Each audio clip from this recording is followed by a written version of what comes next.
Hi everyone, and let's work through a couple questions on this assignment 6 that we've got right here, and hopefully go through this just kind of quick. A lot of this again is the templates. So kind of from here on out, a lot of it's going to be relying on your template. So you got to build that out. Once you have it though, you've spent the time, hopefully it'll be easy to kind of answer some of these questions. So really, once you have the templates, it's just identifying which template to use for each case. So if we just look at question 1 right here, it's about accidents. A lot of insurance companies use a lot of statistics. In the first part, reading these word problems too, it's just some of it's just kind of throwaway stuff. So it's very expensive. We can imagine that car accidents cost a lot of money per year. Um, if we look at specifically a retirement community in Florida, the average cost per crash is about $1,800. I guess we're thinking Florida, there's a lot of retired people, maybe they don't drive as well, maybe um, the cost of repairing the car is a little bit higher. This is based on 50 people. The population standard deviation is given to us. Okay, so this is telling us a lot of stuff. We've got essentially the sample mean is 1,800. The n, the sample size, is 50. And we also know that our language gets confusing, but its sigma is known. The population standard deviation is given as 800. So that means we're going to use our sigma known table. We're going to end up calculating the margin of error. We're going to use a 95% confidence interval. We're going to kind of report those bounds and interpret the confidence interval. And then what would you recommend if the study required a margin of error of $150 or less? What would you do there? Okay, so just get our numbers rounded off again. 1,800 for the sample mean, 800 for the sample standard deviation, and 50 for our n. I'm going to come to my sheet that I have here. Pick the right one. I think this is it. Okay, and I'm going to go to my sigma known right here. You might have values in yours already too, but we can just, again, we're just going to kind of put our values in, and we said, okay, the sample mean cost, the average cost was 1,800. Population standard deviation is 800, and we sampled 50 people. And I think it was a 95% confidence interval, if I remember correctly, that we're doing. And so once we have those in, so we let our alpha be 0.05, and from that we can grab the rest of our stuff right here. Okay, so once we have that, the first part of the question was asking the margin of error, so that's what we get right here. Now, as we think about this, we want to, try to interpret this value to get an idea. So it's saying the margin of error is kind of plus or minus around the sample mean. This is what we do add and subtract off of that sample mean. So you can think of it as our estimate is going to be pretty reliable within plus or minus, $220. It's a pretty good estimate actually. And so that's what we're really trying to say here. This, how confident we are, or how reliable is this estimate? This margin of error is kind of giving us that. So within about $220, it sounds like a pretty good estimate that we have here. Next part, report those upper and lower bounds. Remember, for a confidence interval, you are looking for the upper and lower. So as you put those in, you can even do this. I think I've seen a few people on their assignments have had some really nice formatting in their assignments. I'm sure you can just copy and paste this table in there. You can even keep the formatting, which might be kind of nice. Let's see if that, yeah, something like this. I've seen a couple of students do this in their stuff, and it makes it very easy to read. So very nice. Okay, you can do the same thing with the margin of error. When we're interpreting this, what it's really kind of saying is we're pretty confident, right, that the true population mean lies inside this interval. We have to avoid, we have to be very careful. We're not saying that there's a 95% chance that the true population mean lies within this interval. That's what sometimes we're tempted to say something like that, but remember, it's not exactly correct. It just means we're really confident. We have a lot of confidence that the true population mean lies inside this interval somewhere. We don't know where, we don't know if it is or isn't, but it's the estimate that we've got. Another way you could, say this, we're 95% confident that the true population mean lies inside this interval. You could say 95, if we were to repeat this, 95 out of 100 confidence intervals would include the true population mean, but we do have to be careful in how we interpret it. Don't try to assign any probability to the likelihood that the true population mean lies inside that interval. That's a tricky one. As you get more advanced, you get a little more practice with it. Okay, I would be interested to see what you might say here. Go ahead and just think about it for a second. I think that you're developing a pretty good intuition for statistics by reading your assignments and going through the work you've done on your projects. So I imagine that you have some intuition here too. What if you wanted to, essentially this is actually asking if you wanted to get a smaller margin of error. Can you think of what would be a good solution? And I think you would come up with this. I'm not, I'm not worried, but a logical thing here would be sample more people. If you had a larger sample, it's going to give you more information, and it will reduce your margin of error. And so that's one of the options that you can pick on that one. I think you'd come up with that too. Honestly, would be a really a very intuitive answer that you've got there. Okay, all right. So there you go. Pretty easy once you have these built. Once these templates are ready to go, you've got this. Okay, so just to look, we're not going to do two. I'll let you do this one on your own. You're going to survey 12 fast food restaurants. There's your N. They're going to imagine you can kind of rate. You rate the different restaurants, and the average rating was 75, so there's your sample mean. And then again, it's another case of assuming the population standard deviation is 10. So you're using the sigma known case again. If you've got your template ready, you can plug in your stuff. 95% confidence interval, you're going to report those upper or lower bounds. How are you going to interpret it in this case? What does it mean? And again, it's just going to kind of tell you what you think the average satisfaction is going to look like here. You're very confident that it lies within this boundary. Okay, let's go ahead and do this one. I think this is a good one to try. 3, go back to our Jacksonville house data.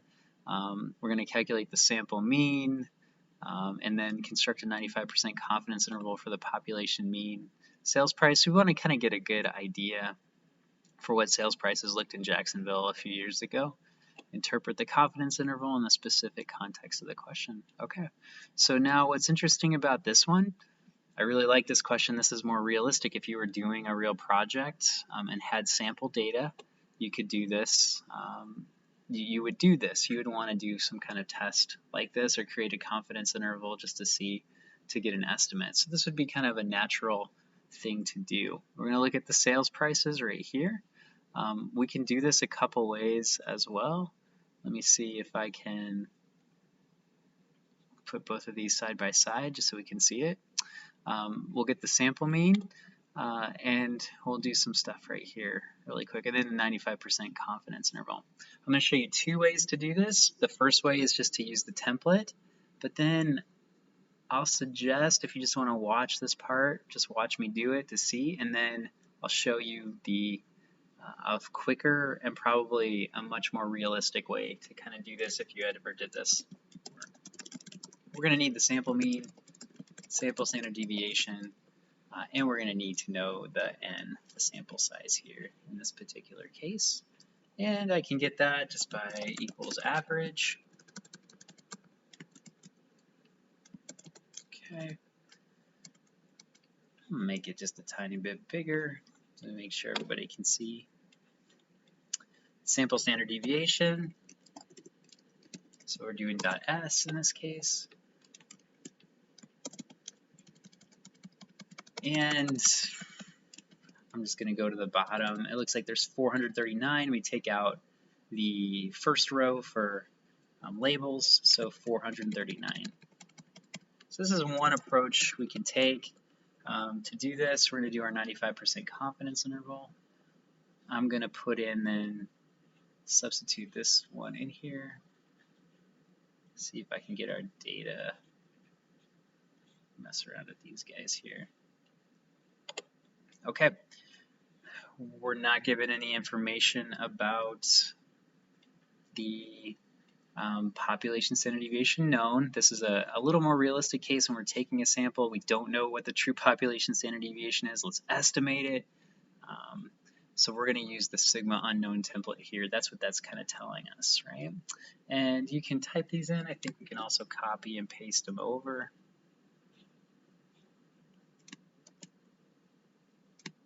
If we probably paste the, not the functions, but the values.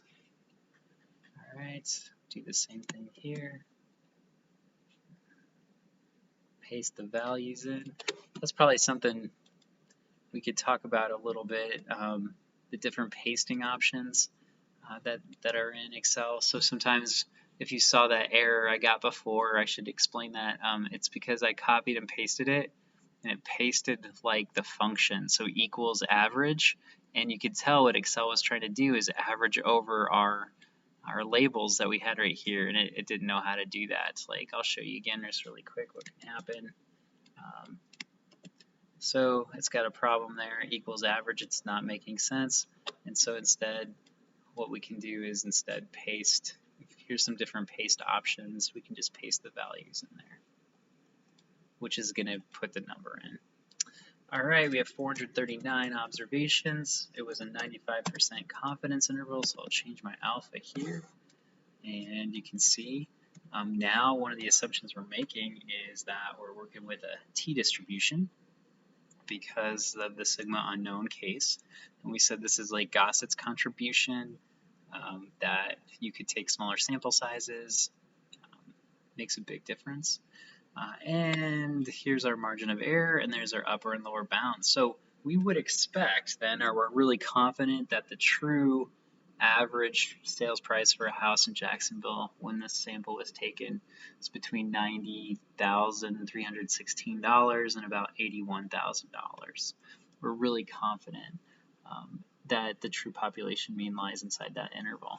This is it's not a terribly big margin of error, but it's not small either, plus or minus $5,000. I guess that's not too big, but we would probably hope maybe we could get that down a little bit more. But what I would imagine is the variation in house prices is really large. We can see that up here from the standard sample standard deviation. It's close to $50,000. There's just a lot of variability in house prices. So that variability translates into a larger margin of error here, and it means our boundaries are going to be wider as a result. Okay. All right, so that was quick. Let's show you the other way to do this then, and we'll compare our results that we had. If you remember, I suggested, and this is like the way you would do it, like in a professional setting, you don't have to make the templates. You can actually see as we get more advanced in our class, we're going to use more of the built-in templates that Excel gives us because that's what they've created for people that want to do this quickly and they want to know how to do that. So that's what this would be, is like for someone who knows how to use this, they've got some experience, and this would be the quick, the more professional approach that you could take here. Okay, so we'll go to add-ins, and actually, data, to get to data analysis that we have right here. Okay, that's where I'm going to find my data analysis add-in. If you're using a Mac, it might be a slightly different location, but you're going to use that data analysis tool pack that we've seen before. Okay, now the data analysis tool pack, which one are we going to use? Descriptive statistics. And again, I hope that when you do your assignment, do this. This is a neat way to do it.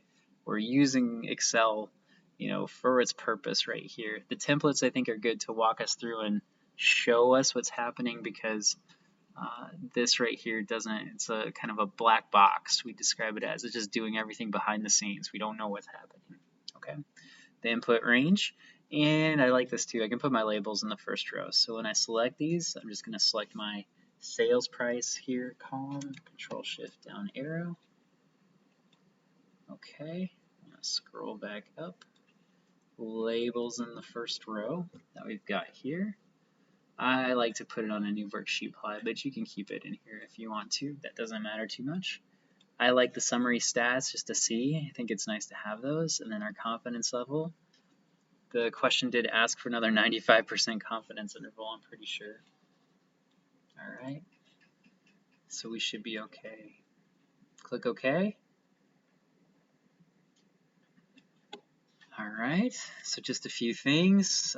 You'll notice that luckily, these are matching, right? So there's our sample mean, sample standard deviation. They're matching. I mean, I guess we wouldn't expect that not to be true either. Standard error, we talked about that before too.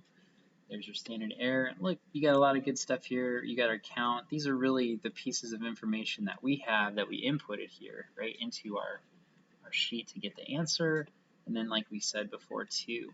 All right, so here's our confidence level. We called this the margin of error. That's what we've got right there. Okay, so you can see, I hope, how nice this is. Now, when can you use this, right? That's the other thing, is to identify when can you use this. You have to have data. So you have to have the data, which is in a realistic setting, right? We're doing some questions here. We're just kind of giving you the answers. You've got your template to do that. But in the real world, you've got your data, like in your project, and you don't know the population standard deviation, which is a fine assumption to make right here. You have a random sample. You can go ahead and use this, but the big one is you do have to have the data to get this one. Okay, you got your margin of error. If we want our upper bound and lower bound, if you remember, we're going to take, right, it's the sample mean plus that margin of error, sample mean minus that margin of error right there. How's it looking? Honestly, it looks just like what we had before. Okay, all right, so again, a little more sophisticated way to do it. You have to be able to know the values that we're talking about here. What is this? So you have to know this is the margin of error from that confidence level right there. And then you can get those upper and lower bounds. You're good to go. Okay, so you only have to do one of those in this case. Think about how you're going to interpret that confidence interval. Again, yeah, you don't have to do both. You can just do one. I would try this one. I think using the data analysis tool pack is a great way to kind of do this. It's pretty advanced. You kind of know you've developed these already. Okay. All right, I will stop this one. Let me know if you have any questions. Good luck this week. I know you got your exam, but just let me know if you are struggling with anything and we can talk. All right. Good luck.